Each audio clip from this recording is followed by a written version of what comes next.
Show for ratings.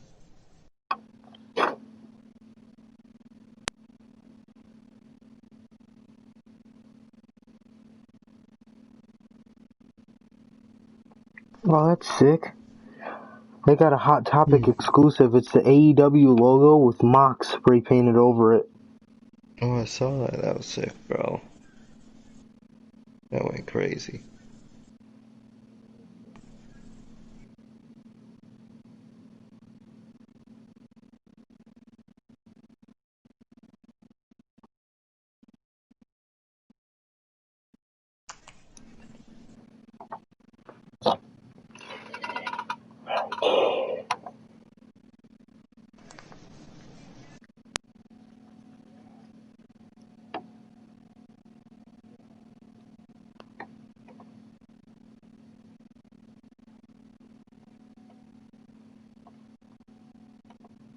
Oh shit, bro. You think I'm dead. Fuck. What happened? I'm still playing my music. Oh, I didn't Jesus. even notice. Dumb as shit. Alright. At least you guys didn't hear it. We Here cannot it is. have that in this environment. Oh, you know. I'm gonna suspend you for a month. Fuck.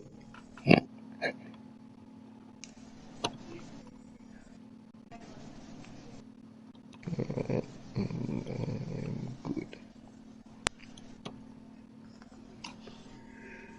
Let me pull it up.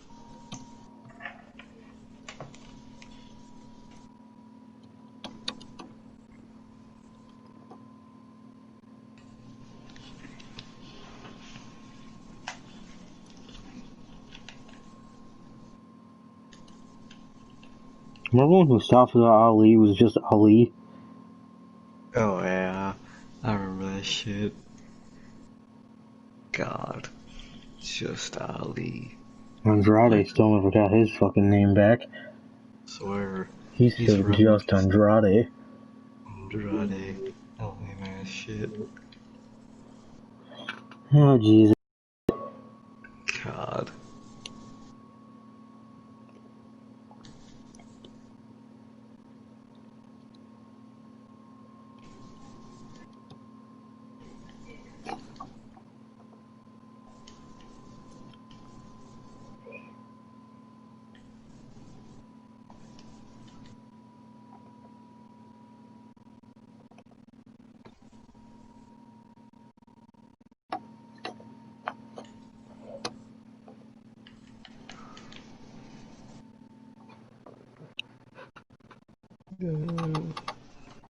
Yeah. Alright, hold on.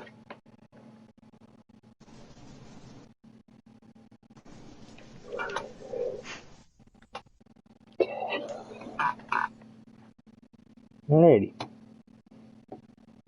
We're at 350. Done. A 350. Alright. Pull up my notes here.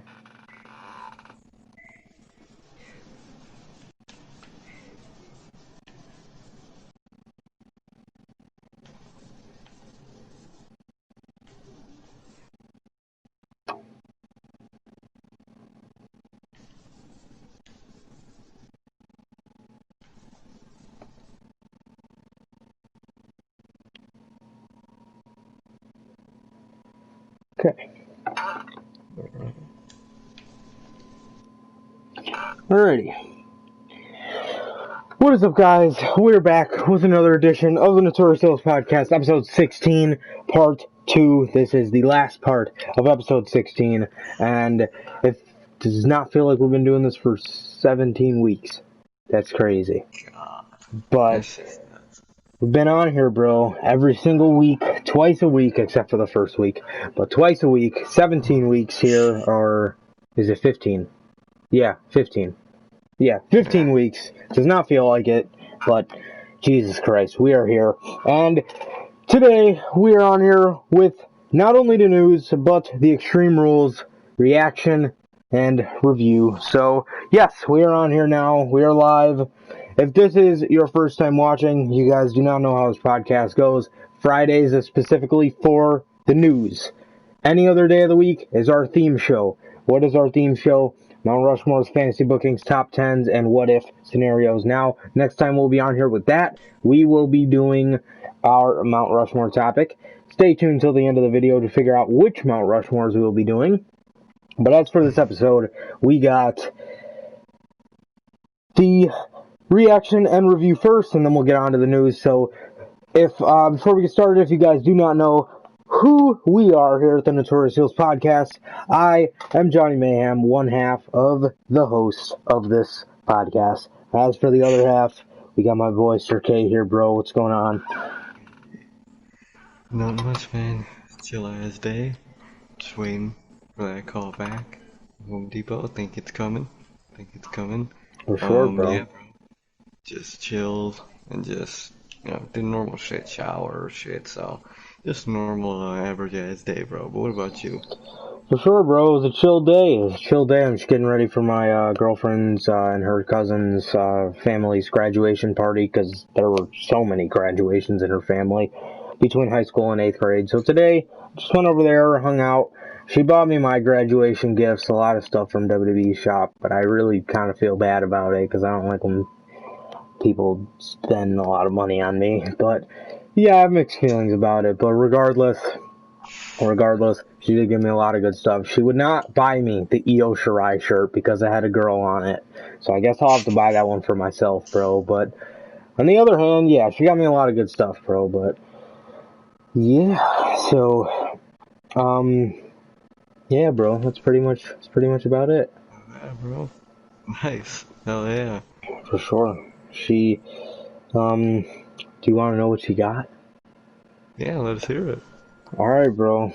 I just didn't want to come out, and, Anyway, okay, so today, yeah, you're good. So, I got, first thing, first of all, I told her, if you did plan on buying me anything from WB Shop, I think now would be the time to do it, considering a lot of their shit is 70% off. So she took advantage of it, and we got some stuff today. I got these Bray Wyatt shorts, the ones that say Yowie Wowie across the front of them. I got that fire Seth Rollins shirt, that new one. I got that Matt Riddle shirt. I got the new Matt Riddle shirt, the one that says the bro that runs the show. And I got a Matt Riddle flag, bro. So I'm going to take down my Golden State Warriors flag, and I'm thinking I'm going to put that one in my closet. Like how I have my Chicago flag. I think I'm just going to put it on the upper tier of it. But regardless, it's going in my closet. And, yes, but this Matt Riddle flag is going right next to my Fiend, so sure thing, bro. But, I think that's all. Yeah, that is all I got. So yeah, bro. That's what I got for graduation. So it's it was a nice go around here. So yeah, bro. But yeah, so yeah, that's my life, bro. Still working on that project that I was mentioning to you guys last podcast, bro. The next time, no, probably in a week, I'll be able to share it with you guys, because we'll probably go on here next week, probably Tuesday. I'm thinking Tuesday or Monday. So that's kind of what I'm thinking. We'll finalize a day, here in a couple hours probably. But, yeah, so we'll see you guys next week, but still working on that project. So it's a very exciting thing. So yeah, bro. Got some heat in the kitchen. Alrighty. So, yeah, bro, is there anything else going on in your life you want to share before we start? Shit, well, you know how my uncle has his boat, and he's been working on it? Yeah. They lost something to show that they own it, so they couldn't take it out this weekend, which sucked, and they're pretty frantic about it, so that's a thing that's going on, bro, but overall, just normal, everyday shit, bro. Yeah, bro, for sure. Alrighty, guys. Well, without further ado, I guess we could get on to the horror show at Extreme Rules kickoff show, bro. We had a match between Kevin Owens, booked, I think it was booked like a couple hours before the show went on air, but we got Kevin Owens here versus Buddy Murphy. Pretty solid match, obviously. They got a little bit of time. I mean, not a crazy amount. I think they got about like 8 to 10 minutes, which is pretty good for a pre-show. The best pre-show match I ever seen to this date is that New Day and Usos SummerSlam. Oh, bro, that should have been on the fucking main card, man. That was so fucking fire, bro. It made me mad that they put them on the pre-show. However, they did give them like 20 minutes. So in a sense, I was kind of happy because I know if they were on the main show, fucking 15 minutes. 10, not even 15. Probably about like fucking 10 to 12 minutes. But bro, on that kickoff show, yeah, bro, they like that WrestleMania 8 minutes with entrances. What? Oh yeah. What? But, yeah, that fucking match was the best match on that SummerSlam. It was on the fucking kickoff show. Get out of here, bro. But yeah, I mean, this wasn't one of those, like, horrible fucking kickoff matches. It was a good one. It was decent. It was good for what it was. But in the end, bro, strikes by Murphy, your basic, match. Obviously, these guys very talented. But in the end, fucking Kevin Owens comes up with the victory, bro. What'd you think about this? Overall, the match was it was just your average good match. I think a match like that would better suit a Raw than like a pay-per-view, especially a pre-show. Well, Yeah. not especially a pre-show, but yeah, there shouldn't be matches on a pre-show. But anyways, overall, the match wasn't bad. But not only did we have no idea what was happening because we were asleep when they fucking probably tweeted about it, but yeah, bro. After the match, did you see what KO said to Murphy? What did he say? He said something along the lines of like you're too good to be someone's lackey or something like that. So Ooh. that could end up ending in Murphy lashing out against Seth and leaving, doing his own thing. But other than that, bro, good match.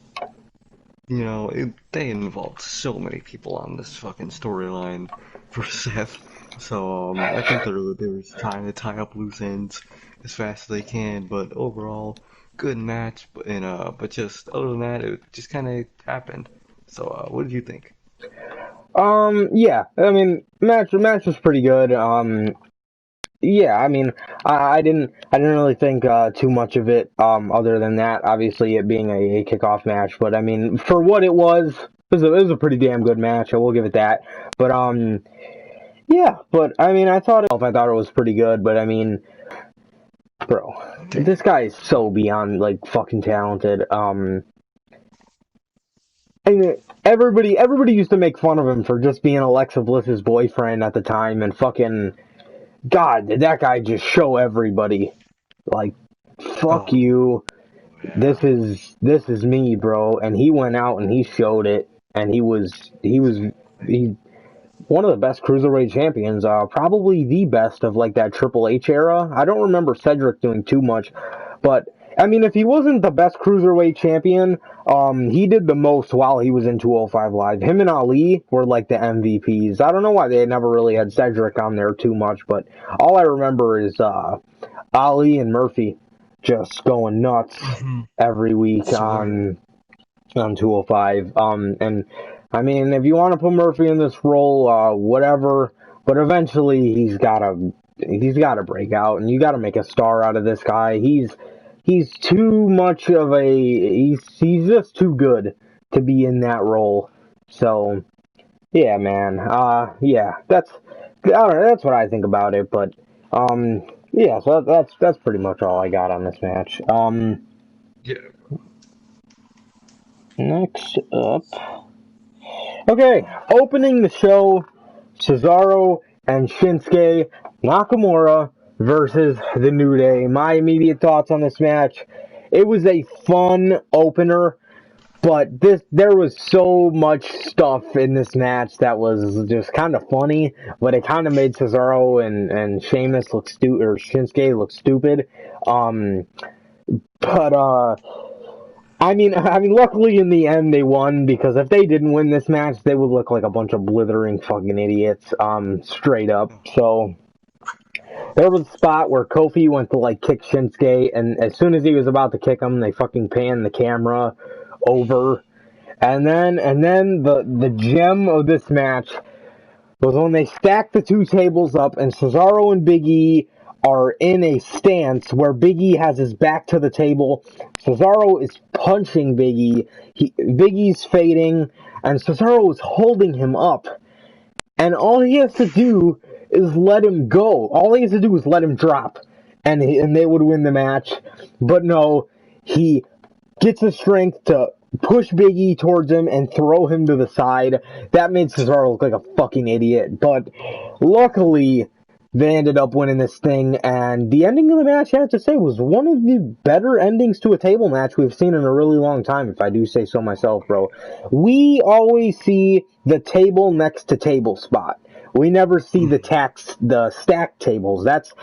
If you're getting two tables, they're always stacked side by side. They're never one on top of another. So I thought it was really cool to see that come back. That is a kick-ass spot. But Big E had Kofi had Cesaro on the top rope, and he went to give him a springboard Rana. Cesaro caught him, and with the assist of Shinsuke Nakamura, he murdered fucking Kofi Kingston, and Kofi went straight through the tables, bro. And yeah, bro. So that's how this match ended. My thoughts, like I said, I thought it was a fun match. It was a fun opener, but that one logic gap to me just made them look so fucking stupid. But that's just me nitpicking. Otherwise, it was a pretty fun match. It was it was pretty sloppy, but it was a very good opener. I thought it was fun. So, what did you think of this match? Like you said, it was pretty sloppy, bro, but, like, God, that camera spot. Oh god, that was so funny. I was like, dude. It's cuts. Kofi's going. Oh. Okay. God, and then fucking, oh my God, that on the rope spot, on the turnbuckle spot, was the stupidest decision I've seen someone make since Ali in the fucking Oh god. match. God. Like, why'd you throw him to the side? You could have just pushed him forward and you would have won, but okay, that didn't happen. But, other than that, man, overall, really fun match. Awesome ending. We haven't seen stacked tables in forever, because their tables match has been so boring the past couple of years, and that was genuinely a beast-ass ending. Oh So, yeah. overall, match might have been a little sloppy, but it was genuinely a fun start to the show. I agree, bro. And you know what? In the grand scheme of things, well, we'll get to that to the end. That's usually something for the end. But next up, bro, we got Bayley 2 belts. I like that a lot more than Bayley Dose straps. We got Bayley 2 belts, bro, taking on Nikki Cross, bro. The hinged Nikki Cross. She is not unhinged anymore. She has definitely been put on her hinges, bro. Nikki Cross, the coffee drinking Nikki Cross, gets defeated by Bayley here. I don't remember too much of the specifics from this match, but the ending happened with, I believe, something with Sasha Banks. I believe Sasha helped Bayley win. Yes, she gave Bayley her brass knuckles, and she punched Nikki Cross in the ribs to then give her. Is her finisher still the Bayley to belly? I think it is. Yeah, I think she gave her the Bayley to belly, and then Bayley did pick up the victory here, retaining her SmackDown Women's Championship. My thoughts on this match, it was a good match. I thought the women did really good on the show. It was a good match. It was fun. Well, not really fun, but it was just a good match. So yeah, right winner here. Just kind of something to get Bayley and Nikki Cross on the show, because you got to get Nikki on there because she's so unhinged and it's a horror show. So you got to get Bayley with that scary opponent. Being followed by Mrs. Barbie Doll. I don't really know how scary that makes Nikki Cross look, but that's neither here or there. But Bayley picks up the victory here, and yeah, I mean, right winner here. Good match, pretty decent match, not fucking horrible. But yeah, Bayley wins this match, and right winner for sure, bro. What do you think about this match? Same with you. I don't really remember much of like the specifics of the match because it's kind of mentally dozing off during this match. I ain't gonna lie, but overall, wasn't bad. It wasn't nauseous. So I'll give it that, man. The ending, well, I'd say it was predictable, but not in a bad way. Of course, Sasha would help them win. They are playing the gimmick of the annoying heels, which they are generally playing good, unlike the Iconics. But overall, it was just a good match. I guess wasn't bad, wasn't great. Um, Kind of just happened. To be honest, this match didn't really need to happen, but it did. It wasn't bad. I miss the old Nikki Cross, man. Just seeing her on this show just makes Yeah, me a little sad. you were telling me this too, but man, bro, when we went to, you were telling me this at Extreme Rules, bro, but when we went to our first takeover, dude, she was over as fuck. She was so over. Like, God, were people marking for her at fucking Takeover Chicago, bro? The crowd, like, I remember when we watched it back, you couldn't hear it that well, but in the fucking arena, everybody was marking for Nikki Cross, and now, like, probably half the people in their couch were asleep. So, that sucks. That sucks for her, man. But overall, like I said, the match wasn't bad, wasn't needed, wasn't bad, but in the ending was obvious, but made sense. So overall, wasn't bad, bro. Yeah, for sure, bro. Moving on here, next match on the card was MVP versus Apollo Crews, and they fucking promoted this match all night just to get to the match and have the new title sitting ringside. So I think it's confirmed that's the new title. Apollo Crews does not show up. They MVP announced that. I don't know. JD mentioned this. MVP was on the pre-show mentioning how he was going to beat Apollo. Bro, if you didn't, like, how do you expect us to believe that fucking a half hour before the show went on, MVP had no idea that Apollo wasn't in the building?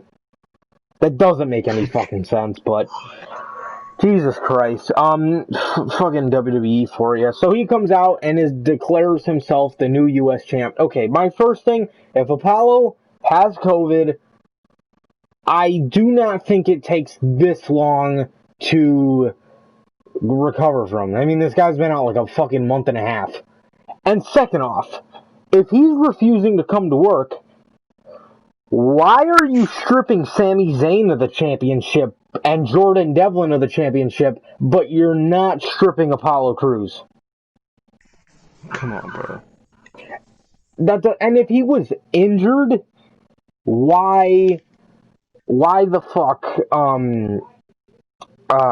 if he was injured, why wouldn't they let us know that beforehand? And if he's injured, why would they book a match? Yeah. That's just completely fucking retarded to me. But yeah, I mean, I know there's probably not too much to give on this, but what did you think about this, bro? Man, goddamn. Like, I genuinely really like, fucking, what's his name? Fuck, MVP in this, manager role with this little group he's got. I generally dig it. I think he's really good in that role, but Didn't he dude. get another one? Yeah, he got Shelton Yeah, he Benjamin. got Shelton. I was Bro, he like, should damn, get bro. Cedric and Ricochet. That'd be He should, decent. bro. That'd be a That'd be a good nice ass little faction. faction. I dig that, bro. But but yeah, bro. MVP involving himself in this makes no sense. If he has all these clients, why is he supposedly the real U.S. champion? Wouldn't he just throw that championship on Bobby or Cedric To or make his guys look credible, right? exactly? Like, bro, what? Oh, it's just like it makes no sense. But other than that, bro, like I said, I like this group a lot. But like, dude, that why is MVP the one with supposedly the true champ? Why not Bobby?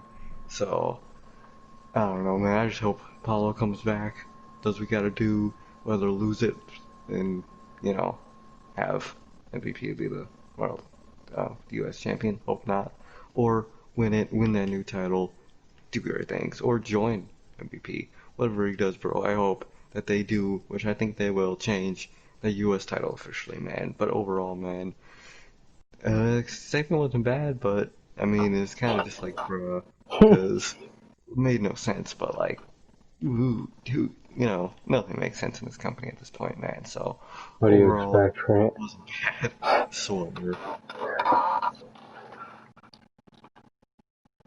So yeah, moving on, we got Seth Rollins, the Messiah, taking on Rey Mysterio in an eye for an eye match.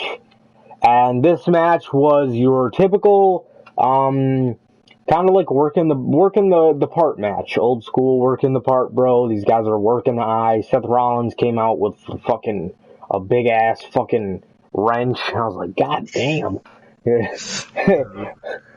fucking kill him. But the specifics of this match, I mean, I don't really remember too much other than the fact about, they just kind of kept going for each other's eye. Ray put up, who was it? Yeah, it was Ray put up a kendo stick on the apron so it will, like, point directly at Seth's eye, and he tried to dig his head into it. But, however, this match ended with that steel step spot that Rollins did where he was shoving Ray's eye.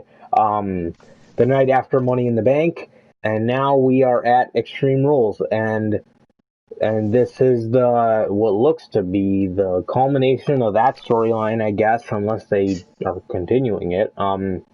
Probably, if it all probably depends on if Ray signs or not. But Seth, I wonder if they're gonna make this guy wrestle with one eye for the rest of his fucking career. Oh God, bro, that would be so lame. Yeah, but yes. So we get the steel step spot, and Rey Mysterio's eye officially pops out, and you can see that totally authentic, real eyeball laying in Rey Mysterio's hand as he was holding it, and Seth started puking, and then Dominic came out and helped. So yeah, what'd you think about this match, bro? Like I said, it was not just the match itself was just generic work spot match, work the limb, or in this case the eye. So that was kind of just that, man. But bro, first of all, if Dominic was there, he was just watching from the back. His dad supposedly get his eye ripped out of its socket, and he was just sitting in gorilla, cooling it, waiting for his cue. What? That didn't really make much sense to me. And then bro, first of all, I didn't even see the fake eyeball like live because I just didn't notice it until like people posted it on Instagram. My God, is that the most plastic fake No, it was eyeball real. I've ever seen, bro? It was Ray's eye. Like, It came like out. that was so bad. That eyeball looked terrible, man. It looked so bad. But And wouldn't yeah, pushing somebody's eye into the steel steps just dig their eye in? yeah. And wouldn't it be stuck on the steel steps? Oh, Like, that could have been kind of cool and brutal if they done that right, but like, oh come on. God. But then there's still that little, like, fleshy wire inside your eye. Yeah. So, oh, you know,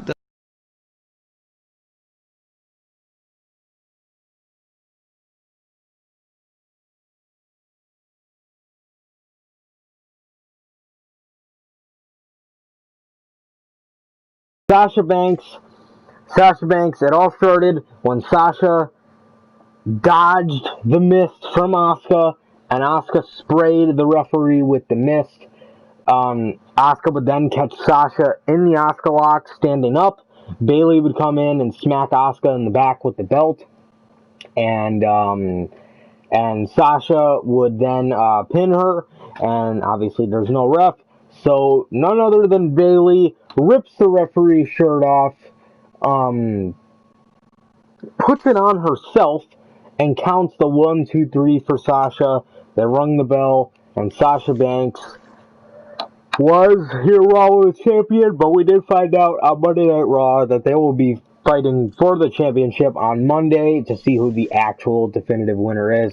Obviously, it's going to be Asuka, but here, I guess you could say Sasha won, but then they reversed the decision on Raw. But on in the night of Extreme Rules, Sasha Banks defeated Asuka in this very controversial ending. What did you think about this, bro? Match was, it was generally good. Of course, Bailey, Sasha, I mean, not Bailey, Sasha, well, of course, those two.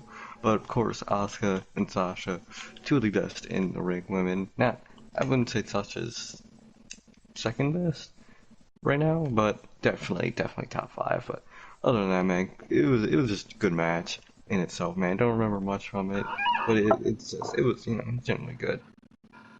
Um, fucking, that ending, bro, I was just so confused because, like, did she win or not? And we didn't know till Monday. It was like, bro, the fuck? And then they just say, oh no, she didn't. She's gonna have to fight for it. What? Like, come on, man. At that point, either just book her a title match or just have her lose in a heel way. Like, just have Bailey fuck up and accidentally cost her. Plant some seeds for the future. Something like that, bro. But, yeah, the ending was sloppy and it was just confusing, but the match was bad. And, yeah, bro, they're just preparing for another match. Even though, yeah, yeah, they're preparing for another match on, it's Raw, on Raw. So, yeah, bro, other than that, I didn't really care for the ending, because, I mean, why would you do it if you're not gonna, make her a champ? So, I don't really care for that, but overall, the match is good, bro. For sure, bro. For sure, yeah. I thought the match was pretty great, bro. But there's nothing really more you could say about it than that ending was just incredibly fucking confusing. But like I said, we found that all out on Monday. But moving on. Oh Jesus, we have Drew McIntyre versus Dolph Ziggler in a Dolph picks the stipulation match, and this motherfucker, Dolph Ziggler, bro. This motherfucker picked an Extreme Rules match only for him. So, right there, you're making Dolph look ahead of the curve. Smart. Okay, nobody's done that. That's fucking smart. Okay. So this guy can use tables, which he did. Chairs, I believe he did. I think he used a kendo stick at one point.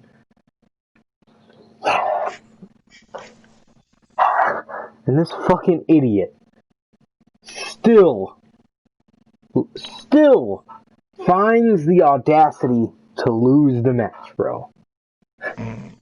Now, I do agree Drew McIntyre should have won anyway, and I'm not saying that Dolph should have won. But my god, if this guy isn't the definition of a fucking loser, I don't know what is, bro. There were some cool spots in this match, like when Drew went to suplex him on the table, but then he realized it and he just suplexed him on the mat. There was a spot with the elbow drop onto the table, and then that's pretty much all I remember. But then the ending, where Dolph is tuning up the band like Shawn Michaels, and and and Drew kips up and claymores him, and he puts him away. What did I think about this match, bro? My God, this guy's a fucking loser. Fucking Dolph is a lifer, bro. He is no more than a straight up lifer, bro. He's a lifer for life. A lifer, bro. Straight up, the definition of a fucking lifer is Dolph Ziggler, bro. Yeah, but Jesus, I mean that's all I gotta say on this match, bro. Honestly, Dolph is a fucking lifer. Drew was supposed to win, so I don't really got anything to say about that. Drew was supposed to win. Drew won, so that's great. But my God, this guy is a fucking loser, man. What did you think about this match? God, match wasn't bad. I liked it. I like the smart decision they had Dolph make, man. Only Extreme Rules to match for himself. Yeah, it was cool. Made him look smart. Like you said, I like that spot with the table. Drew realized he couldn't suplex on the ground. He was pissed. He was so frustrated. That was genuinely good. But like, oh my god, that ending. Just after You all the loser. odds in his hands, one Claymore puts him down. That was fucking hilarious. And he's truly a loser, bro. There's no doubt about it. He's a loser. But yeah, bro. Good match. Sadly, in a sad way for Dolph, a funny ending. And yeah, man. Um, they of course needed a filler feud for McIntyre, so obviously went with Dolph, someone he has clear history with, man. Even though apparently I don't even remember this, but they had a fucking storyline. They had a rivalry between themselves. I think like 2018 or something, 2019 I think, where Dolph was the heel and Drew was face. Or no, it was reversed. Drew was the heel, Dolph was the face. Now they just reversed it, so Did that they happened, really? bro. They had a feud? Apparently. I don't remember it, but apparently. I think something happened with the Mid-Card Mafia with, Dolph, I guess. But, Really? yeah, bro, I was shocked. But, Dolph, the lifer, the loser, back at it again, man. Who's really shocked? But, yeah, bro, it made him look smart and then made him look like a loser in the end, man. So overall, good match, funny ending, and yeah, bro. Yeah, bro. Fucking Dolph Ziggler. Oh, Jesus. But as for the main event, bro, as we wrap up here with the Extreme Rules reaction review, um, we got my favorite part. I'm pretty sure it was your favorite part as well. Yeah, so we got, a lot of people didn't like it, which I don't really care, but a lot of people didn't like it. I thought it was great. But we got it wasn't as great as the Firefly Funhouse match, but we have the Wyatt compound or the Wyatt Swamp fight between Braun Strowman and Bray Wyatt. So to recap, this we got Braun Strowman pulling up in his truck to the Bray's compound, and he is greeted by Bray in a rocking chair. And instead of running him over and having it end right there, he stopped and got out of the car. Bray disappeared. Braun would then wander off into the jungle, and he would be fighting mercenaries, Bray's mercenaries, if you will. Bro, they should bring Lars back as a part of the Funhouse, and Bo. They should. They really should, bro. And then you could have Braun in there, too. Because that's clear. I hope that's where this is going. But, because if Braun all this happens to Braun, and it even goes as far as getting beaten by the Fiend, bro, you gotta join the group. Like, he can't just come back the next week. I mean, if you want to keep him off TV for like 9 months, go ahead, but like, why the fuck do that? You're already short rostered enough. And this motherfucker's got COVID, and this motherfucker don't want to come to work, so I mean, what are you gonna take the guy off TV for? You got a nice role for him. I mean, if he wants to come to work, fuck, let him work. Put him in the fucking Wyatt thing. But, yes, so Braun is fighting Bray's mercenaries before he gets fucking whacked with a shovel. He gets buried, if you will. And he looks up, and this is so cool. It was Braun Strowman from the Wyatt family. He's standing there with the sheet mask. He takes it off, and Braun's looking up at him like, oh, what the fuck? Braun Strowman then gets hit with the shovel again, and he is now in the Wyatt compound, the same place cult leader Bray was at WrestleMania 36, bro. And Bray starts cutting this great promo about not going back. Wasn't he talking about not wanting to go back in the Fiend's mind? Yeah, bro. He doesn't want to That go was back there, awesome. bro, and it was completely badass. And then he introduces the serpent, the snake, and it bites Braun. Braun would then end up on a boat dock. It's funny how I remember this match, like, exactly, and none of the other fucking matches. Braun would then up on a boat dock, and then everybody that we all thought it was Sister Abigail, and I kind of noticed the voice. Yeah. But it was not Sister Abigail. It was Bray Wyatt fucking with Braun Strowman, trying to lure him into the smoke further on the dock. And it was Alexa Bliss, and I was like, oh shit, this is about to be Abigail. And even you mentioned, you were like, that sounds like Liv Morgan. I was like, that sounds like fucking Alexa Bliss. And then she fucking takes the thing off. I was like, don't tell me she's not Sister Abigail. And then you were like, no, I think he's just fucking with him. I was like, yeah, I'm gonna go with that one because that makes way more fucking sense. I hope. Alexa, God. considering that would be horrible if she was Sister Abigail, considering she was just fucking being a cheerleader for Nikki Cross earlier in the show. Um, but fucking Braun Strowman then would uh,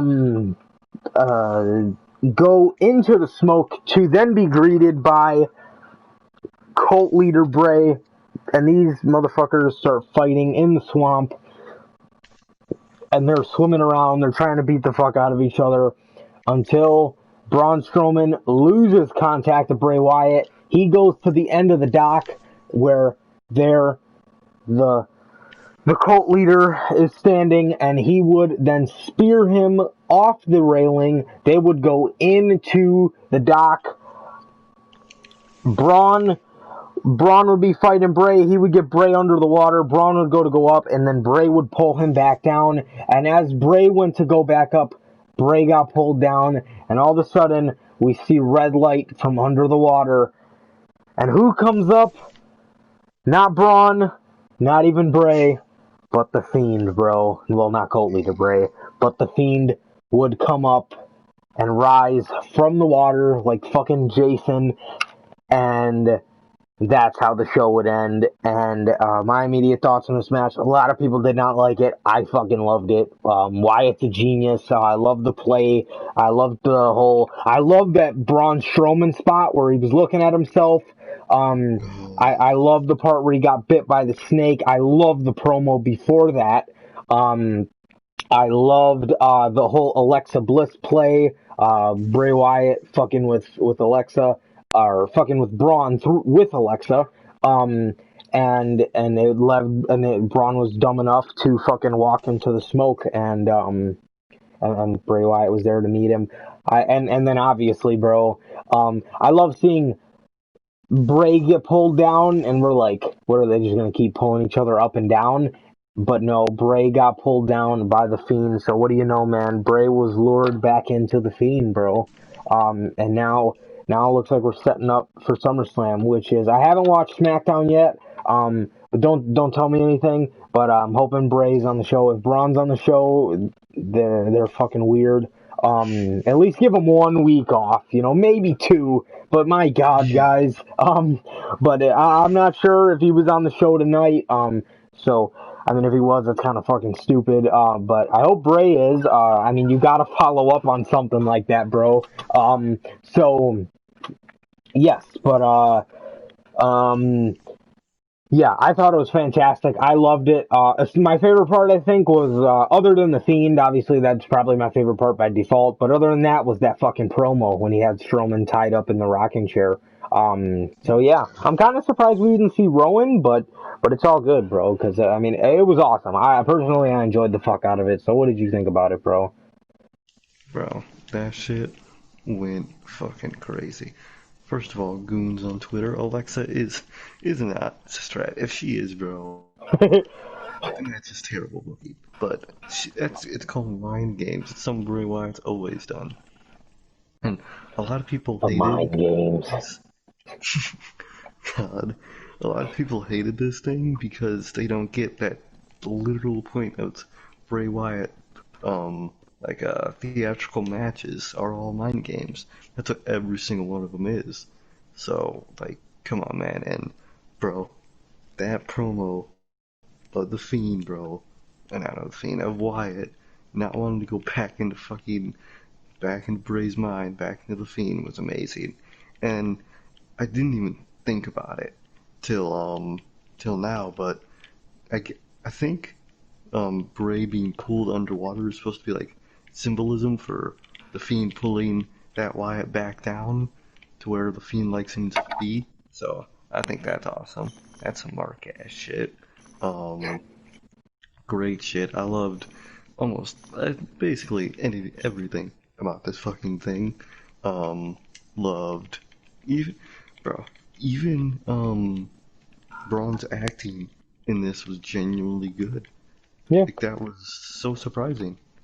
But oh man, bro, that shit went crazy, bro. I loved it all. That Bliss thing was cool, bro. Um, that Jason reference and the fact that earlier that day he posted wearing a half-faced Jason mask. yeah. That shit, that shit's funny, bro. Fucking Riot, man. God. But yeah, bro. Overall, awesome match. Genuinely loved it, man. Genuinely loved it. A lot of people hated it. I thought it was great. I thought it was amazing. Loved it, bro. And yeah, bro. I just can't wait to see what Wyatt does next. And I guess by default, what Strowman does next too. So yeah, bro. Yeah, bro, for sure, man. And, oh god, this fucking match is taking forever to load, and I hope we don't get fucking cut off, bro. No. Yikes. Oh man. Yeah, bro, this match is fucking taking forever to load. I hope it Just doesn't. let it be at Yeah, that point. I'm just gonna let it be. So, speaking of the Fiend, bro, as we get on to the news, there is a rumor going around that the Fiend is going to be a babyface, and he is going to feud against other babyfaces. That's correct, right? Yes, that was what they said, bro. Okay, yeah. So, what do you think about that? Uh, I don't really know completely, if I'm being honest, what they're trying to say with that. I think just I think they're just trying to say that most fans love the Fiend, so by default, he's by their logic, since the fans love a heel, they gotta be babyface. So I think that's just their dumbass logic coming into play, bro. But yeah, bro. The Fiend, fucking what was I gonna say? Yeah. Uh, like what? Like, what are you gonna have him do then? Are you gonna have him face heels and be fucking Aleister Black 2.0? Or he's evil but for good people? My god, that would be terrible. Like, I just hope, man, that they just keep it right, man. They just keep it right, man, because they fuck up Bray Wyatt and The Fiend, man. They they should be arrested at that fucking point, man. If you are able to fuck up The Fiend, you should just be locked up. That's just how it should be, man. But yeah, bro, they're looking to turn him babyface. I hope it's just one of those. He's he's a heel that everybody loves, so we gotta turn him slightly babyface for merch. I think it's just one of those situations, bro.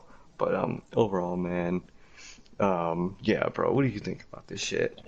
Yeah, bro. Yeah. I think they're. Well, the thing is, bro, Bray Wyatt is babyface. If you really fucking think about it, he's Yeah, so like happy and joyful. But it's the Fiend that's the dark side. That's the fucking dynamic of the character. But to change the Fiend babyface, dude, if that's ever in your plans, you are a fucking retard, bro. I yeah, mean, I under.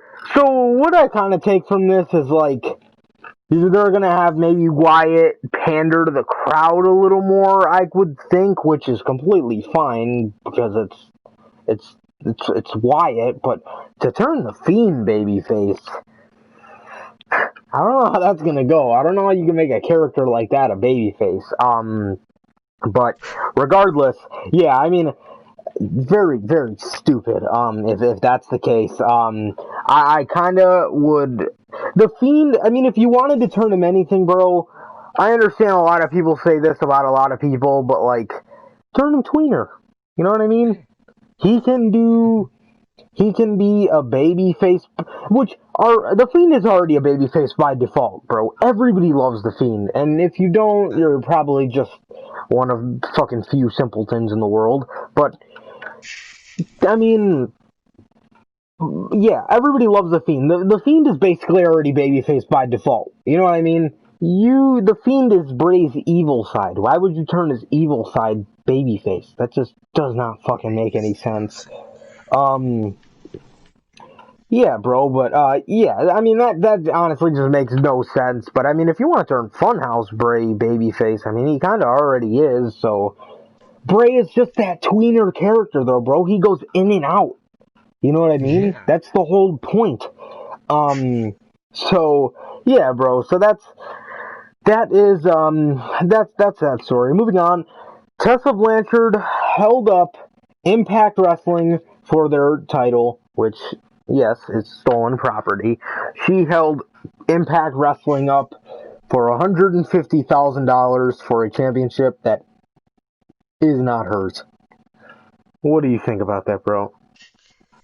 God, bro. She literally like made her starting to hate you. It's money, man. But like what? And $150,000 for that fucking probably like $3,000 championship? The fuck? What? Like, bro, this isn't the fucking that one WWE championship that was made by those motorcycle company. What? That probably wasn't even worth that much money, to be honest. Like, dude, like that's just illegal. That's literally ransom. Literally.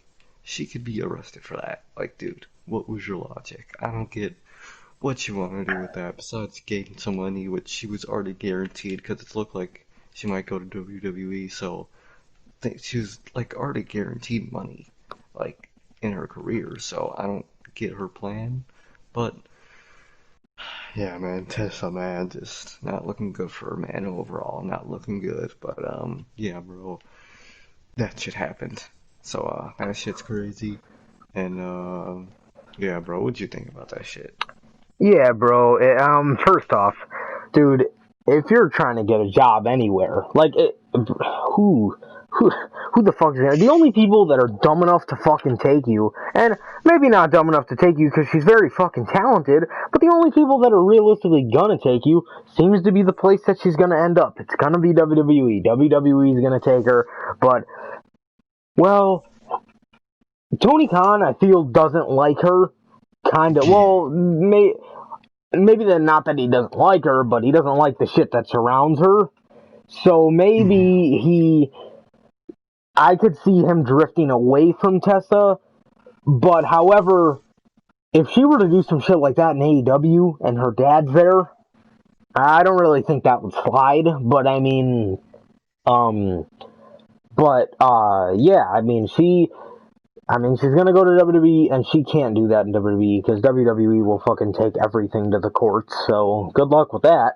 Um, Yeah. so yeah, good luck trying to fucking hold the fucking NXT Women's Championship hostage or one of the women's titles hostage.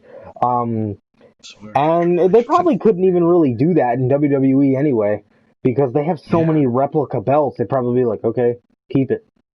The fuck. So we got fucking enough money than we've ever had. But apparently. But yeah, so I mean yeah, I mean that's just not smart. I mean, especially if you want to stay in the indies, who the fuck is going to want to put a title on you? Why, so you can run off to Mexico again and fucking keep their property? You know what I mean?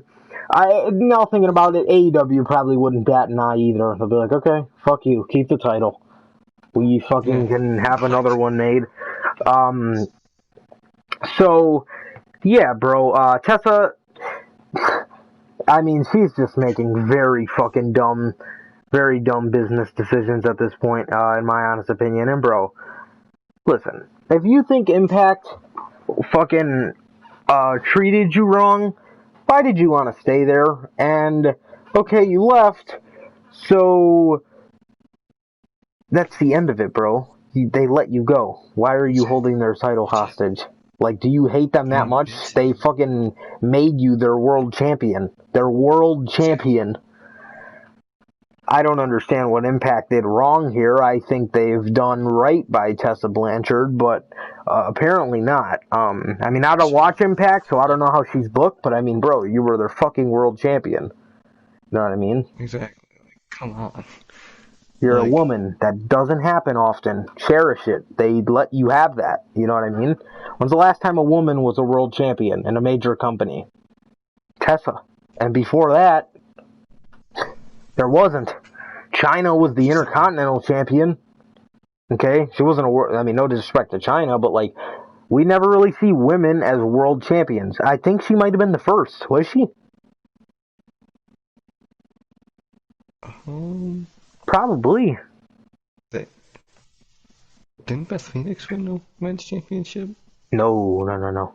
Well, not a world Okay, so, title. She might have won the uh, IC title, but not yeah, a I think world that, title. I don't know. I don't think yeah, like, so.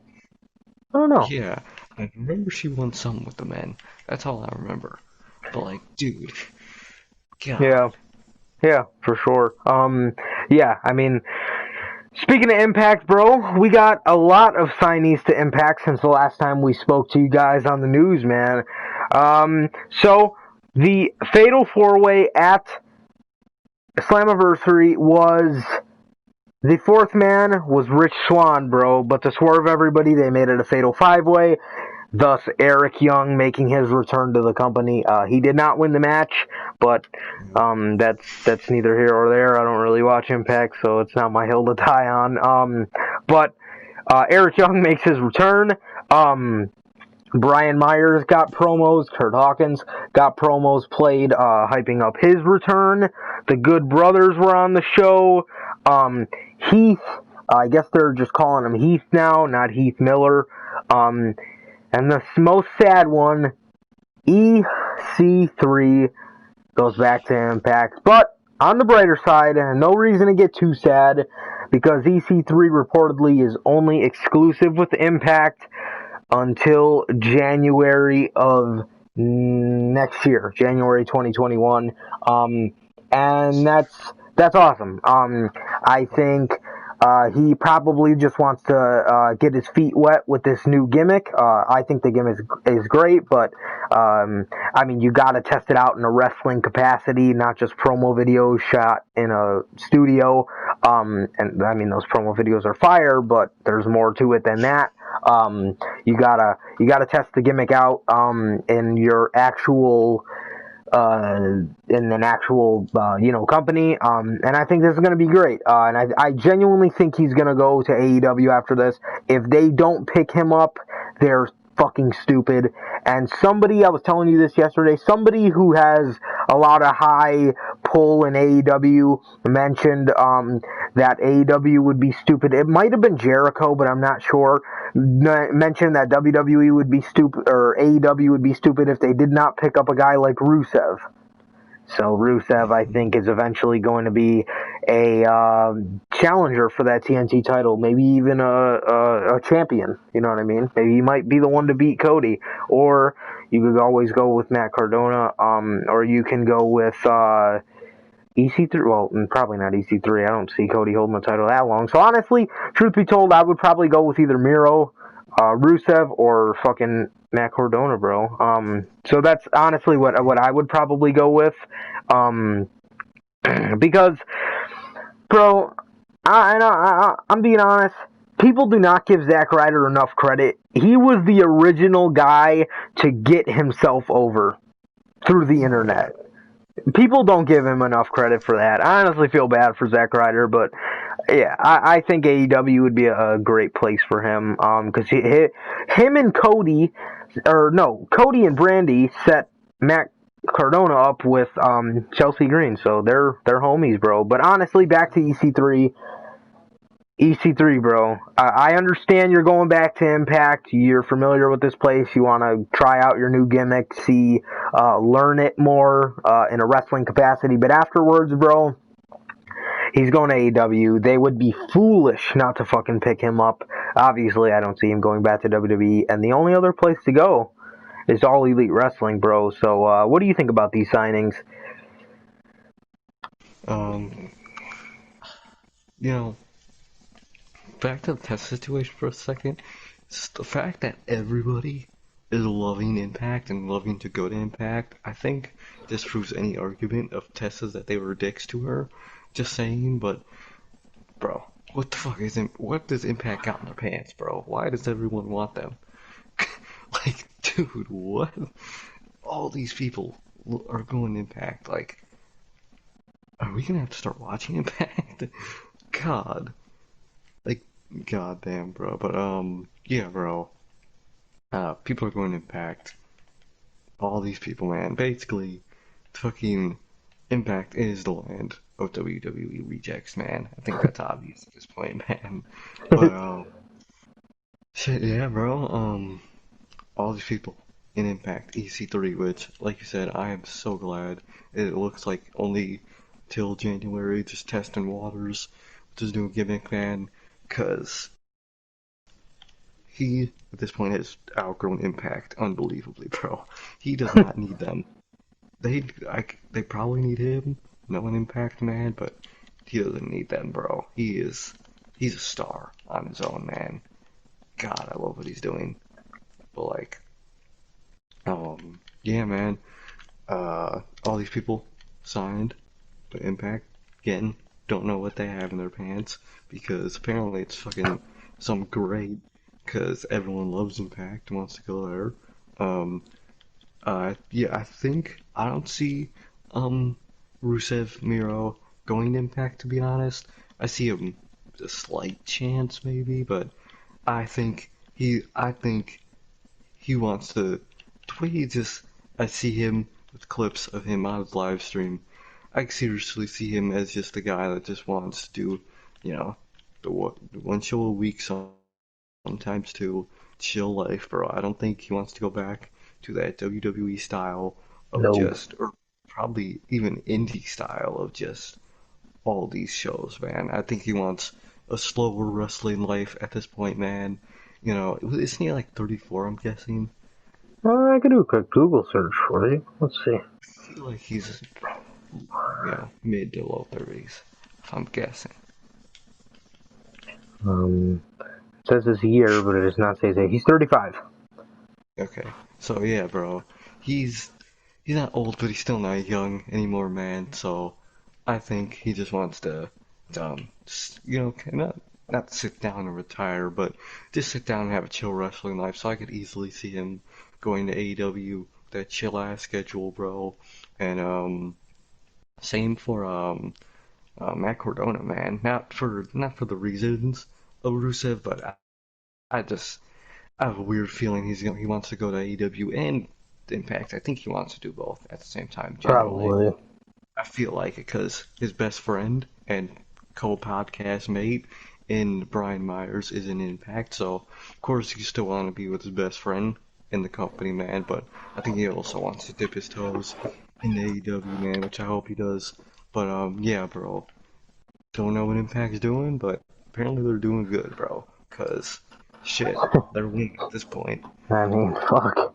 Props to him. They Swept did them. it.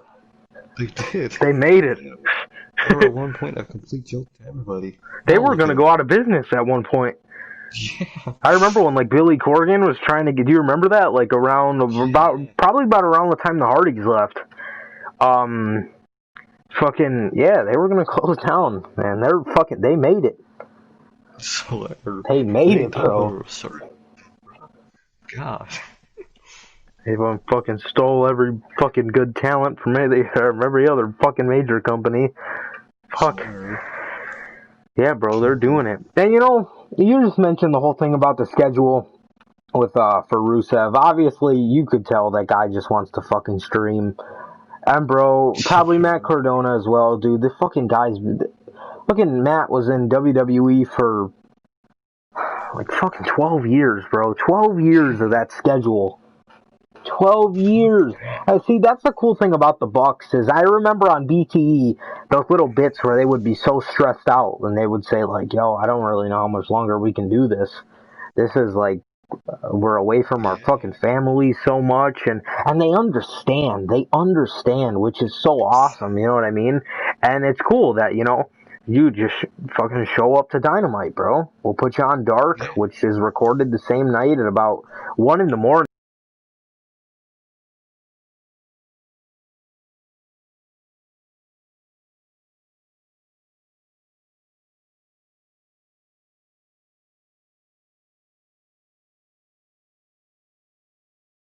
TV in the United Kingdom, right?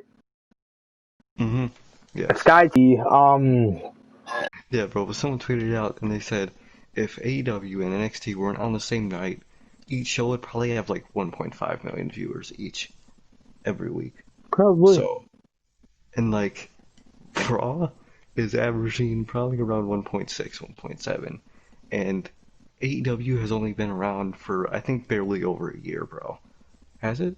A little under. Well, on TV or just in general since their first Oh show? yeah, Because TV's yeah. October, but their first show was in May. That's true. That's true. So, however you want to put it, either they're a little bit over, or a little bit under a year old, and they're already pulling this much viewers, man. I think that's a win in itself for them, man, because they're doing great. They genuinely are, man. And the fact that even Sky Network, one of the biggest networks in the fucking UK, drops fucking WWE just goes to show how bad the product is, bro, and how poor the ratings are. Because even though the ratings are probably around the exact same as like a Raw to what could be one of these shows, man, like how does Raw get that low, bro? That's sad. Yeah. So I think that's what they're like trying to. I think that's their mentality in this, and that's just it's true, man. That's fucking sad. So yeah, bro. Overall, good for AEW, man. Good for them. Yeah, for sure, bro. Yeah. Moving on. Speaking of WWE's TV ratings, we got some news that came out on Vince McMahon's mindset on TV and the creative process behind it. Now, if you just allow me to pull up this tweet here, I believe I have it screenshotted. Okay, here it is. Oh, okay. Yes. Okay. So Dave Meltzer spoke on this, and he said, "So much is done for this week and next week's television ratings. Not stuff like building towards storylines or certainly building a new talent, which would help garner the ratings in the long term. It's just a matter of getting familiar guys on TV in some way, shape, or form." What do you think about this shit, bro? Bro, um, like Hence what? the title. So, hence the title, man. So their logic is that they can't use a Roman and basically just Roman and Charlotte, because they're not showing up because Vince has gotten awful with this pandemic. Um, that they are resorting to names as the Big Show. Now, first of all, if you want ratings and you want stars to draw in those ratings, at this point you have to start making your own stars because either all these legends are either coming back having shit matches and people don't want to watch them anymore, or they're completely retiring, or they're going to AEW to do some veteran type shit in AEW or another company. So they're running out of fucking legends to fucking talk to and have show up on their shows, man. So like, dude, girl, your last resort for the ratings is the Big Show. Dude, if you, when you called all these people from NXT up, Ricochet, Black, Andrade, fucking half of this roster, if you brought them up and would have actually done shit with them, made them entertaining, made them a thing from the beginning, bro, you wouldn't have this fucking problem. And another thing, it's not even because though these bad ratings aren't even because we're missing a Roman or a Charlotte. Even though I'm not a big fan of Roman, it would still be nice to see him on TV again. But like, people don't, people aren't gonna watch a fucking Raw for those two. They watch People watch Raw if something interesting is happening in it, or if good matches are scheduled, or if it's just a good show, which it hasn't fucking been all year. So you wonder about these shitty ass ratings, and you blame it on this and that, and these new guys aren't stars, and whatever bullshit. But not only should you be making new stars, and you could be, and would be drawing money from those new stars, bro, but just, even if you had those stars, your booking is so bad that no one wants to watch this shit anyway. So, whichever way they're fucked, they fuck themselves in all of this. So, this logic just makes no sense, man. But what do you think about this shit? I bring this up every week. Allow me to highlight this fucking line. It's not building towards talent or storylines. What the fuck are you on television for? Exactly. Bro, that's the point of this show. It's to progress storylines. Now, you want the big show on your show. Buddy, get the fuck out, man. What the fuck? Are you kidding? So you're telling me you just brought Mustafa Ali back to TV, which we'll get to that in a little bit. Meanwhile, this guy's been on TV for the past month and a half? When this guy's wrestled over 1,000 TV matches? And you want to bring Ric Flair up for what? So he can get COVID too and fucking die? Do you not care about one of the greatest legends? Just because you're trying to get some over with Randy Orton, and Randy Orton doesn't even need him? Randy Orton could be the WWE champion tomorrow, according to the fans, because the guy's being great. We're not like, oh fuck, if Orton's not with Ric Flair, huh? He ain't it, bruh. No! He was it. Fucking, he's it now without Ric Flair. Rick does not need to be a part of that act. Like, why is he there? To take a punt? Why can't he just appear on one episode? Why are you gonna go risk this guy's health because he's a familiar face? Hey, fuck off! Familiar face. Why don't you make people fucking familiar with faces? And then you won't have this problem. Yeah, you want to be mad because people aren't familiar with faces that aren't on television. How the fuck is anybody supposed to be familiar with them? That doesn't make any sense. Are you fucking brain dead? The fuck? Here, bring MVP back. I mean, the guy's thriving in his role, but because he's a familiar face? What? Get the fuck out of here. What sense does that make? You're going off ratings, bro. Because whatever happened to Vince McMahon doesn't care about the ratings. It's called fucking AEW. Because he's an idiot and he doesn't want to be upstaged by people that in the grand scheme of things are doing better than him. They're doing better than him, bro. They're firing on all cylinders. Meanwhile, Vince is fucking firing a water gun. The fuck is this guy doing? Bro! Yet you want to blame everybody else. Sooner, I'm waiting to hear it's Drew McIntyre's fault. I can't wait for that one. I can't wait for that one, bro. Oh, it's because we didn't fucking keep the title on Goldberg. What are you gonna throw at us next, bro? Stop making excuses and just make your shows fucking better. It's not that hard. It's not that fucking hard when you have a roster as talented as you do, yet you want to use the Big Show to get Randy Orton over. What? Bro. Come on. You want to get Randy Orton over? Have him go after the WWE champion. How about that?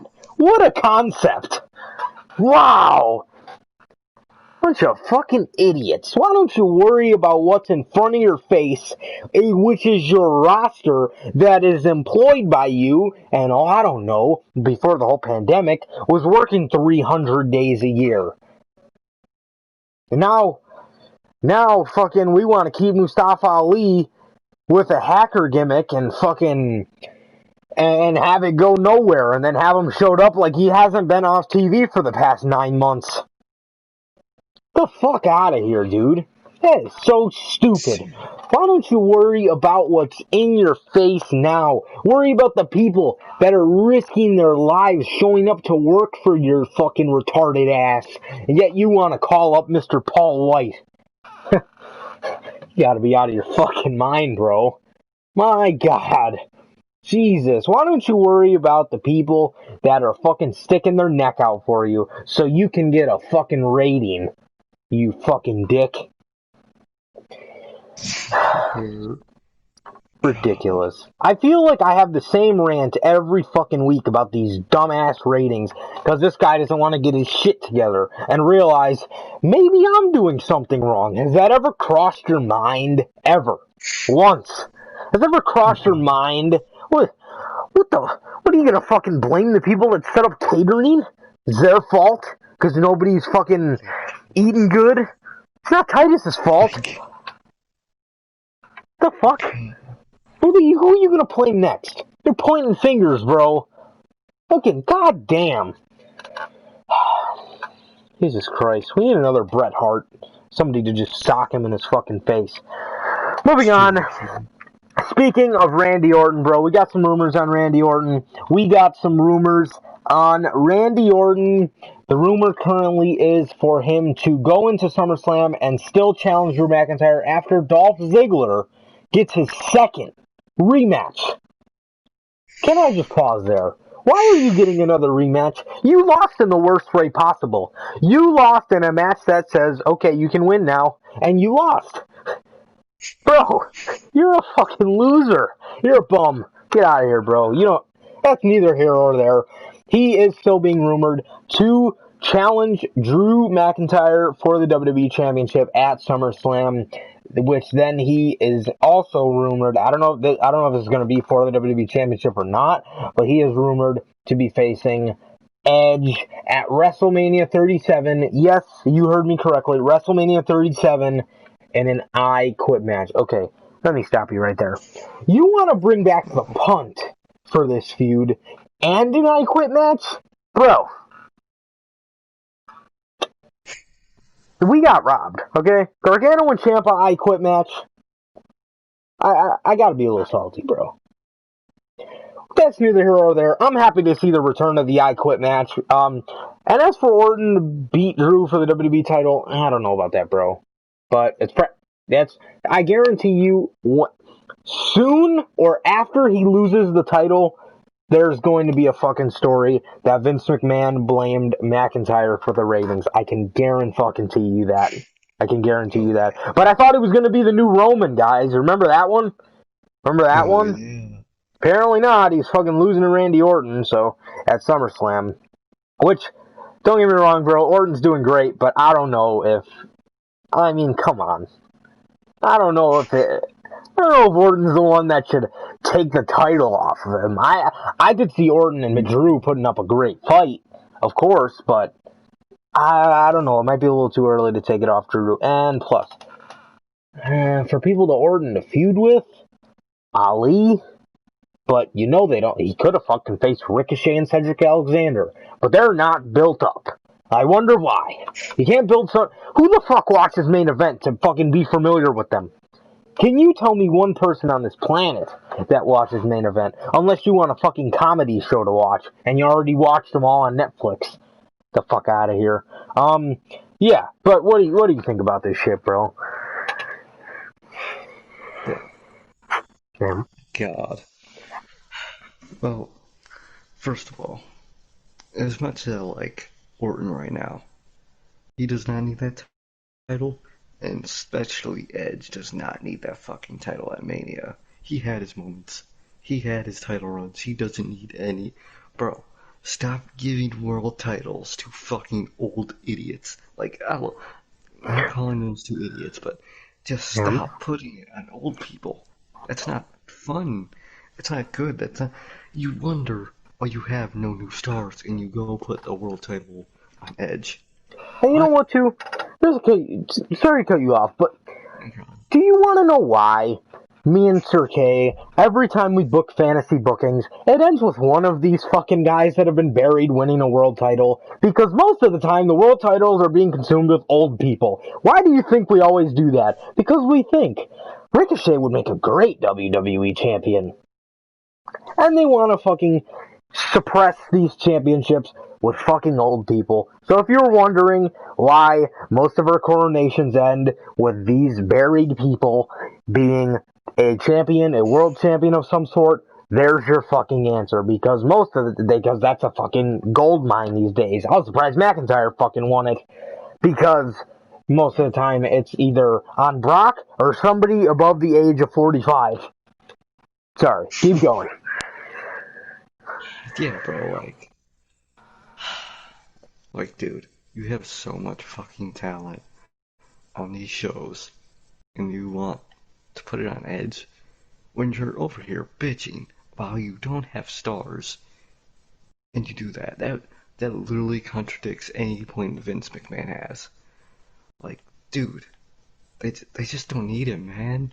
Like, I hate I hate how they make these fucking grudge blood feuds for a world title.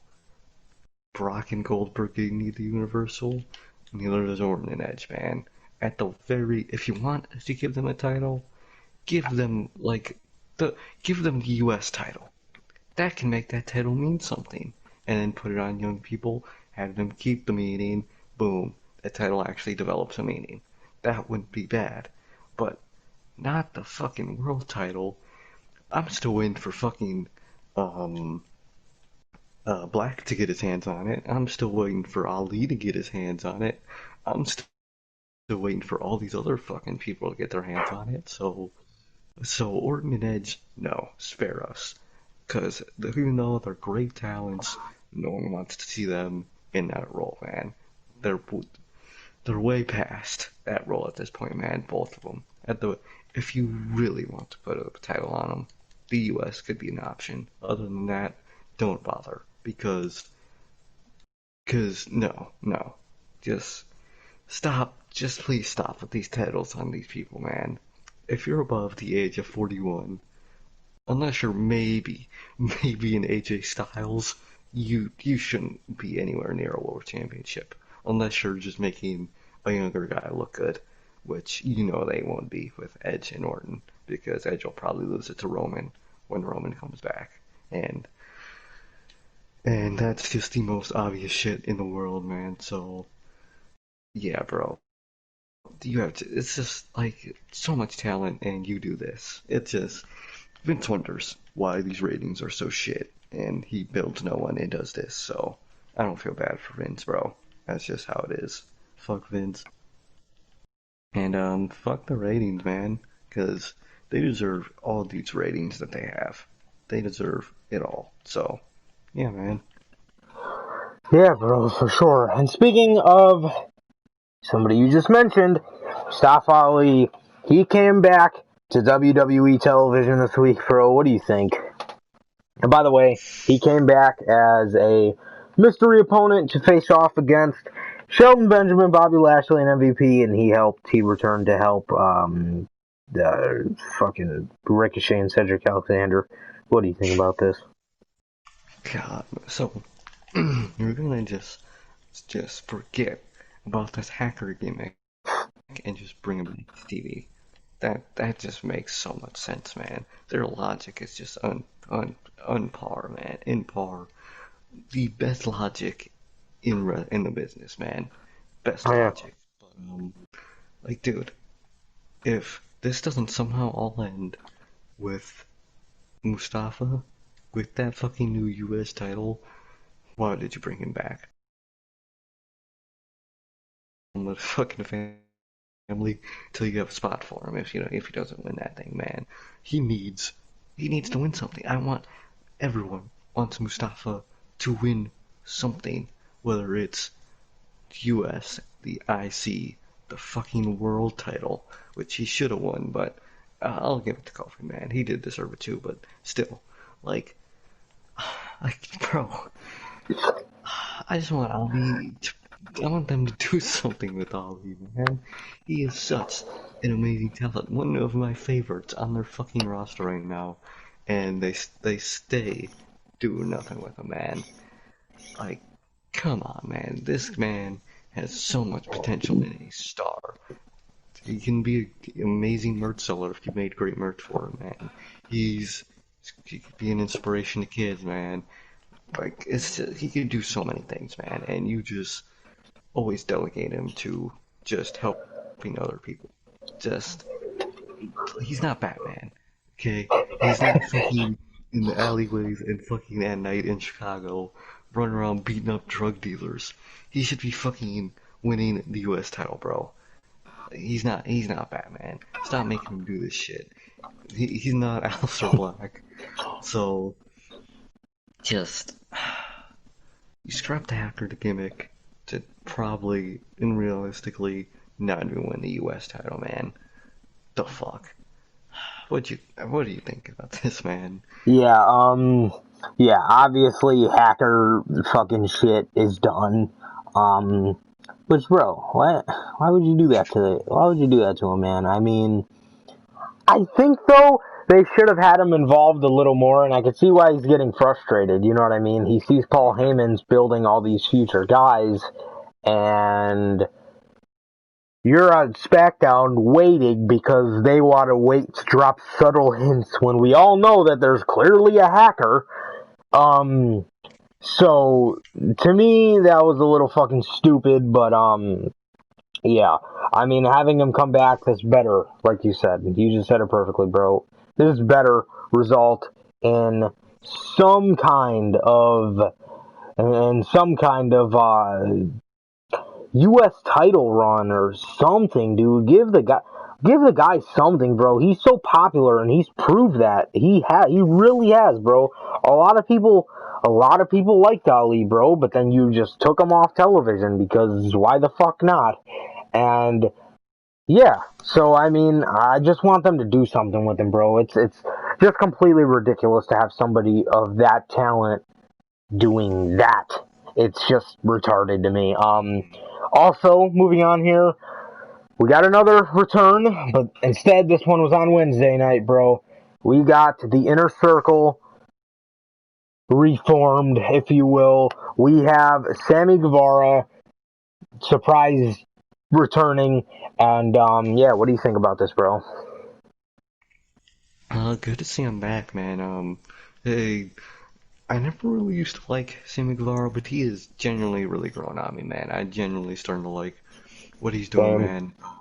Great talent in the ring, and he's a good talent overall, man. I just, He's very I was entertaining. so He's got a lot of stuck. gifts. He does, bro. He really does. But I Like was when he so was stuck. running from the golf Oh cart. God, bro. He was just booking it life, bro. But yeah, bro, I was just so stuck on the fucking panda hat wearing Sammy Guevara for Oh so long. god. It just stuck with me, bro. But I'm really starting to grow into Sammy Guevara, man. He's a really good talent in a lot of aspects, man. So there's just a lot of potential in him, man. But good to see him back, man. Um, I think he learned his lesson, man. You could just tell by the way he went about it. We know he earned his lesson. A good amount of people on Twitter know it too, man. And that's sadly where it fucking is most important in this fucking world now. But yeah, bro, he made that dumbass mistake. He did the right thing, so he came back after a while, man, in a fun way. Who did he impersonate? Some luchador. Yeah, and fucking the inner circle's reaction was just fucking Oh my hilarious. god. Like Like, kayfabe bro, wise, he didn't tell him. yeah, like thinking about it in like I mean, it's not like mind-numbingly bad because it was in such a, like, the reactions were just so fun. It was just like, wait, he didn't tell you guys he was coming back tonight? He just sat in the Smart. crowd the whole night as a luchador? Like, They and then have just no decided to jump in the ring during the main event? bro. Yeah, it's generally good to see him back, man. Good for him. He's still rising in the ranks of the fans, man. So just good to be back, man. Good to see him back. What'd you For think? for sure, bro. I agree. I think Sammy took that seriously. I think he knew he fucked up, and he knew that it was a part of his past that I'm sure he doesn't like to talk about. And it was just honestly a fucking stupid decision. And that's fine because it makes it fine. Well, it doesn't make it fine, but it's like he owned up to it. He owned up to it. Hmm. He spoke to Sasha. He spoke to her husband. He knew he did wrong. He agreed to sensitivity training. And like I said, I called it. It was going to be a 30-day suspension. That was usually how it goes. And yeah, so yeah, but Sammy G, yeah, Panda Sammy fucking sucked. But ever since he's been in the inner circle, he has absolutely thrived off this group. Um, and they're doing good for Sammy. But he knew he did wrong. He fucked up. And that's fine, bro. That's why it's called a fuck up. You know, we don't fucking do it on purpose. Hmm. Um, Obviously, he knew what he said was not right in any stretch of the imagination, but he turned it into a positive, bro. He went for his sensitivity training. And I believe he truly is a better person, obviously, because that was Sammy from 2016, right? When we look back at ourselves from 2016, I guarantee you we aren't the same person we are now. We learn things along the way and things like, you know what I mean? So that's what I Right. think. And as far as on my side of it, and I know yours too, Sammy's welcome back with open arms, and I'm happy to see him back, bro. But moving on here, WWE confirms that SummerSlam is no longer in Boston, bro. Could we get the beach? Jesus Christ, what do you think Bro, about this? Bro, if they did it on a beach, the night before could have been Takeover Bash at the beach, bro. swear it could have been so good. Instead, we're getting Takeover 30, which is not bad, but, bro, Takeover Bash at the beach? Come Come on, on. bro. Like, Come on. That ain't right. They took that from us. swear, man. But yeah, bro, what do you think about this? Um, I mean, it was fucking obvious news since they, can't hold it in Boston. So Yes. sadly, they're gonna hold it in the PC. We know it. That's gonna be a depressing ass SummerSlam. But Takeover Performance Center. God, my God, Takeover Performance Center, and bro, Takeover 30 isn't bad at all. There's just some uncomfortable Takeover 30 and its logo, man. There's just just so uncomfortable about I don't Takeover think it rolls 30. off the tongue right, bro. Takeover 30. It really doesn't, man. And just three X's, it doesn't feel like it's been around for 30 takeovers, you know? It just feels off, you know? But it's Yeah. not bad, man. It's not bad. But yeah, bro. Takeover 30 is happening, and both shows are gonna be at the PC when they, like you said, could have had it on the beach and could have named it Takeover Bash at the beach, man. If I'm Takeover running Bash, WWE, that's what I'm doing. exactly. Like, bro, I was telling you this, like, in a party, bro, but, like, they could have done so much cool shit this year with these shows since they have Yeah. no fans. Could have held Extreme Rules in, like, a fucking, um, in, like, what did you say? Like, An abandoned insane asylum.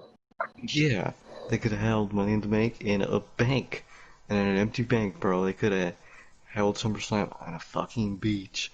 Could, bro, I said this, I think in the last, news episode, but Mania, bro. If the next Mania is in fucking the PC, I'm gonna die.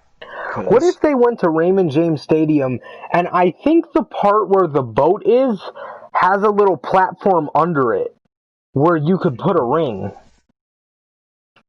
I mean, I'd you say could have do done that. that, bro.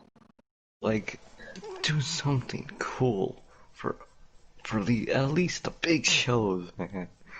Like, come on, man. Just like that news was obvious, but it's just do something other than the PC, man. I and you and probably so many other people are fucking tired of the PC. I don't want to see it in a pay-per-view anymore, man. Just it's It's the I same set. It's depressing.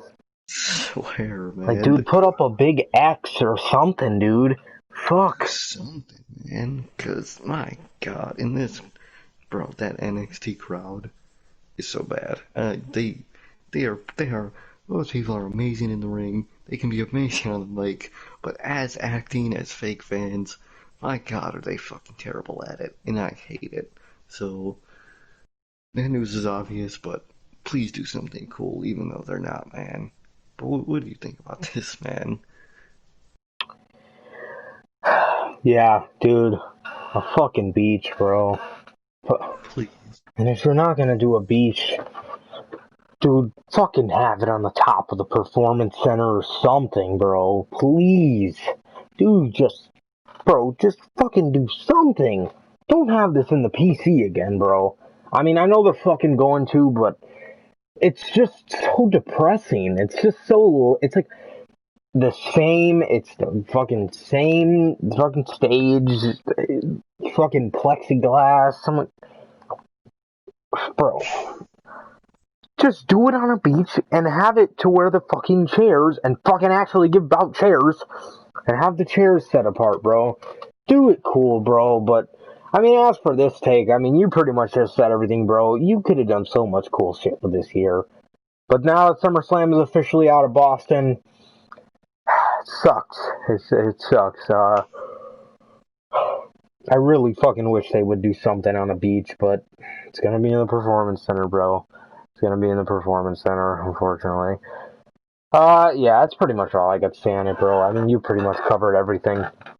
Uh, Next up, bro, NXT crowd no shows the event. Half of the crowd, right? Around half. Why did they no show again? Um, it was. This wasn't recent. This was actually during the which match? I I think it was. It wasn't. It was like a month or two ago, man. Mm-hmm. But like, it was when the crowd conditions were really bad and like, Road Dogg was on the fucking PA system and shit. Mm-hmm. So yeah, man, just they were pissed. They were being treated poorly, treated like shit, and they fucking going out, having to be there in the crowd, no Stand mask, for 10 because hours. seriously, man. So of course they no showed, and I would too, man. I would not show up to that garbage because fuck that. Not only do you have to sit there and watch this god awful show in terms of SmackDown, but you have to fake to like it for how many hours in a day? Fuck that. And they treat me like shit. Fuck that, bro. So I understand them doing that, man. It's just I would do it too. Fuck that. God no. But in the risk of even just showing up to that fucking place with Vince running it is not worth it. I don't care how much they're paying me. Not worth it. So I understand completely, man. What about you, bro? What do you think about that? So I did a quick Google search Mm-hmm. on Raymond James Stadium, and if you took apart, so right next to the boat is this big what are those things called? Canopies, like those big umbrellas, canopies, right? Or like the big a big ass fucking like umbrella, like a big ass tent, like you know you know what the fuck I mean. Um, if you took that out, you could put a ring there, bro. And on the other side, Mm-hmm. there's a spot next to, what do you know, a fucking palm tree where you can put a ring, and it has a kick-ass backdrop on like this, it's like a pirate-themed city as a backdrop that they already have there. But no, PC it is. But, yeah, dude, I don't fucking like being fucking treated I don't like being treated like fucking shit at the fucking job I'm at now. I can imagine having been told to stand for 10 hours, and luckily, Nikki Cross is the one that buys everybody pizza. Hello Vince, how rich are you? Feed the fucking people. Don't give them some, Oh, don't throw some Swedish fish and some fucking Chex Mix on a table and call it catering. Go fuck yourself, dude. Dude, get at least get the fucking people something to eat. If you're not going to give them fucking chairs, give them something to eat. You're making them stand for 10 hours. Jesus Christ. The fuck? It's bullshit, bro. Yeah, but as we wrap up here, yesterday, just a little bit of drama. I thought it'd be nice to end the show with. I Instagrammed about it, bro, but if you guys have not heard or seen the video with Adam Cole and Pat McAfee, bro, Adam Cole basically went apeshit on this motherfucker, and yeah, that's pretty much what happened. He pretty much just kind of went apeshit on him. He told him, fuck you, and go fuck himself. And Pat McAfee fucking, basically told Adam Cole that, well, he laughed at Adam when Adam said that he was the king of NXT, and he has been, which he's not wrong. And he had told Adam Cole that he was only successful because he surrounded himself with people more talented than him. And then he proceeded to call Adam Cole smart for having a faction because he's too small. And Adam Cole got up and fucking just, it's kind of funny, but dude, it's a fucking great segment, bro. It really is. Yeah, bro, what do you think about this? Yeah, bro. If it's work, and that not only are they fucking amazing, is Adam Cole an amazing actor, but like, dude, this would be the definition of blurring the lines between reality and, a work. Like, Adam Cole deserves an award for that shit, bro. If it's work. If it's not, then fucking Pat McAfee is a dick. A dumbass dick at that. Because he was low blowing the whole time. He was purposely being condescending. He would just be a fucking dick. And his little fucking homies that just agree with him are fucking annoying pricks too. But I think it's work. Genuinely. I feel like this is most likely a work, but still, it's still not discrediting it for me. This was still amazing, enjoyable, something different to see happening on fucking Twitter for once. Um, Speaking of Twitter, those fucking idiots in ad post comments. Ooh, God, what idiots, bro? They don't don't come get for it. Pat McAfee. Get the fuck out of here, bro. Fuck that idiot, bro. If he didn't do that, fuck that idiot. But Bro, if that's not a work, he is a dick. A grade a A dick. asshole, bro. I mean, could it be a work? Like I was telling you yesterday, fucking bro, when the most serious of fucking thing, bro, when fucking 9/11 happened, wrestling fans were probably like, bro, is this a work? We always have that instilled in our hearts, okay? That's just wrestling fans at our fight. We're always like, is this a work or is this not a work? We always just kind of think about it. It very well could be a work because he knew Adam Cole was getting very upset with what he was saying, and he continued to be an asshole to him. And then when Adam Cole did say something, he's like, "No, I wasn't." So, in that sense, I want to say it's a work, right? But Mhm. I mean, like I said, we don't really know for sure. Not everybody's really said anything on it yet, but or nothing's really came out as confirmed on if it was real or fake. So there always is that possibility.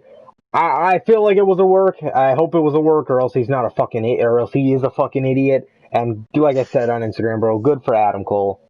That guy deserves all the fucking respect in the world. He has worked just as hard, if not hard, as any fucking football player. Come on, bro. Seriously. WWE schedule. Before that, an indie schedule. Japan, ROH. Come on. And you want to Come on. discredit this guy for stupid fucking reasons? And if it was, if it was not a work, Adam Cole has every right to get fucking pissed off and tell him to go fuck himself. I would have done the same thing. Oh yeah. But Fucking yeah, 100%, bro. But I hope for Pat McAfee's sake that was a work, because if it wasn't, he's a fucking asshole. he's so stupid. Yeah, God. and not only is he an asshole, but he's also a fucking idiot. Um, because And in the words of that, well, oh no, what were you saying? in the words of Brody Lee, he is an Oh 8-year-old. God. Even his 8-year-old isn't a fucking idiot. So that just goes to show the level of intelligence Pat McAfee would have if that was real. Yeah, bro. Fucking. Yeah, I hope it's a work. If not, Pat McAfee is an asshole. Straight up. Why would you invite somebody to your show to make fun of them? The whole fucking show. So work, but there's always that chance. You know what I mean? I mean, because Adam Cole did a human thing. See what happens when you book people like an actual human? It's good shit, bro. Mm-hmm. But yeah. But Adam Cole, yeah. If Pat McAfee is honestly dead ass ripping into him, bro, he's an asshole, and the guy has no idea what he's talking about. And if he has that mindset, he shouldn't be on a pre-show panel acting like he knows what the fuck he's talking about. Because if you think about Adam, no disrespect to Bobby Fish, Kyle O'Reilly, and Roger Strong, but bro, what? What? Yeah. Well, So they're more talented than Adam Cole? Somebody that absolutely owns the camera every time he's on television? seriously, man. Dude's just blatantly retarded. But honestly, if that was a work, I want to see more of that edginess in Adam Cole's character, bro. That was Yeah, badassery, bro. He was that pushing was his pretty friend. cool. It's like, yo, this is dope. Oh yeah, I swear that shit went crazy. Yeah, um, but yeah, I mean, just kind of a fun story we wanted to report on, bro. But I'm gonna leave it as if that's a work, props to both of them. But if that's not a work, he's a fucking asshole, and he is a grade A dick, and he has no respect. First of all, bro. So yeah, bro. Is there anything else you gotta say? Nah, bro. I hope you guys are ready for what's probably Tuesday's show. So Yeah, bro. Yeah, bro. Look forward to that. Either Tuesday or Monday, we will be on here, and our Mount Rushmores. We will be doing our. God damn it! What the fuck are they again? Okay. Wait. What? Oh. Okay.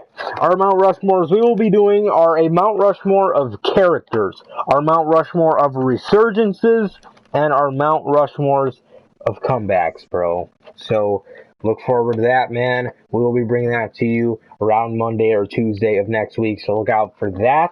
And yeah, bro. Any last words? Pretty easily, bro. Well, not pretty easily. I mean, our fucking Twitter handles are in channel art. So let us know what you guys think, or just fucking put it in the comments. Let us know what you guys do think about this video. And yes, thank you guys for watching the news episode once again. This is the news. News is on Fridays next week. In this case scenario, probably by Monday or Tuesday, we'll be bringing you guys our themed episodes, which are this week, upcoming week, fantasy bookings. Obviously, or no, Mount Rushmores. Just told you guys which Mount Rushmores those are. And that is going to do it for this episode. Thank you guys for watching. Again, it has been me, Johnny Mayhem. and Sir K. And we thank you guys for watching episode 16, part 2 of the Notorious Fields podcast. And we hope to see you guys for the Mount Rushmores, guys. So we will see you guys next week. Please like, comment, subscribe, and we will see you guys for the Mount Rushmores. Peace.